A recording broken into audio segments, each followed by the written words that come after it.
Hi. So 4 months ago, my little brother B and his friends went missing. We still haven't found them yet, but I found one of my brother's notebooks, and the things he wrote in it might explain his disappearance. I typed up what was written in the notebook before giving it to the police. I'm hoping that you guys might be able to help me find my brother and his friends. Please. My mom is heartbroken and my little sister Isabel was inseparable from him. If anyone has any information about what might have happened to them, please let me know. 12/30/2021. Hi. My therapist said to try journaling to help with my anxiety, so here we go. I guess. There's been some strange things happening.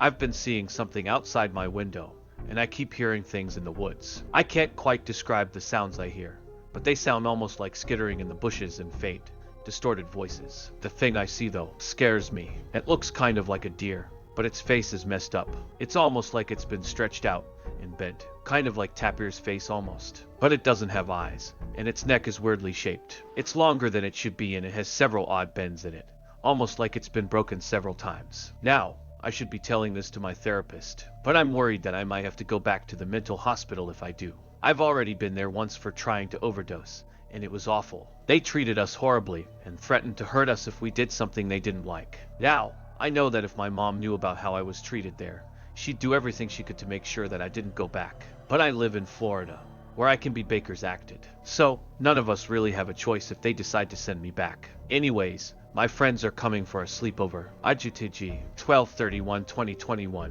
Oh my god. Oh my fucking god. It was really there. The deer thing I kept seeing. I thought it was just my imagination or some sort of hallucination, but it was really fucking there. Me and my friends were just fooling around. We decided to go look around in the woods beside our house. It's not that big, so we weren't worried about getting lost. My older sibling tried to talk us out of it, saying that we'd get in trouble and we could get hurt. We told her that we wouldn't do it, but we waited for her and my mom to go to sleep. There was my little sister, but she was busy playing Minecraft in her room. I don't know how we ended up where we were. We were following a small animal trail that was in the woods. Somehow, we ended on a bridge. This didn't make sense because the only bridge near our house was about a mile away, and it didn't have any doors under it. We figured we had just wandered a bit further than usual, and figured that we'd just never seen it before. After all, it wasn't that big of a bridge. It barely even had any water under it, just a few puddles here and there, and the ground was covered in cement, kind of like those man-made canals you sometimes see. We saw the doors and decided to go see what was on the other side of them. God, if we had just gone home or listened to my sister, this never would have happened. It all went to shit once we opened those doors. We placed a big rock we'd found in the doorway so it didn't close on us. We had our phones, so if we did get stuck somehow, we could call for help. Once we got inside though, the door slammed shut. What the hell? Arlo yelled. We just put a rock there. How the fuck did it close? I don't know, Nikki said, trying to open the door. Damn it, it's locked, she said. What? How? I'll go ahead and call my mom, I spoke, a little spooked, although I figure she was just messing around. When she picked up, however, there was this staticky screeching sound. The fuck was that? Rose said. I don't know, probably just my little sister playing a prank though, I said, sighing. I'll call mom again. Before I could do that, however, Michelle spoke up. Hey, guys, what's that outside? When I looked out the small, grated window and saw what she was talking about, I froze in terror.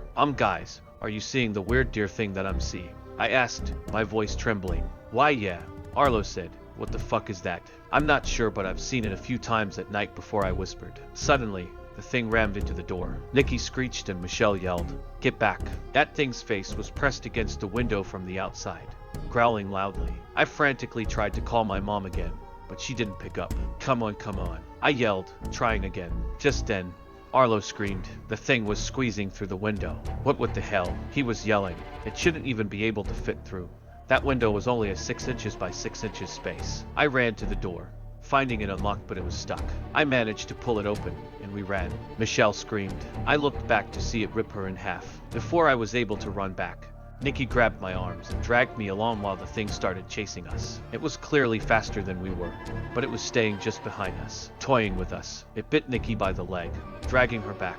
Rose tried to pull her away from it, but it just rammed its head into her, knocking her out. Run, Arlo was screaming. We ran and he could hear it panting behind us. We saw house lights, and when we broke away from the tree line, we were only a few houses away from my home. My legs were killing me, even though we hadn't run that far. It felt like we'd been running forever. We were running up the driveway though, pulling the front door open and slamming it shut. I quickly locked it, and and we bolted to my older sister's room screaming and waking her up.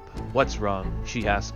Me and Arlo were telling her what happened, tripping over each other's words, almost too out of breath to speak. She went and got Mom and they called the police. It's been a week and they still haven't found Nikki, Rose, or Michelle. 1/21/2022. It's been 3 weeks and Arlo didn't make it home from school. I tried telling the cops what I saw that night, and that I think the thing got Arlo too.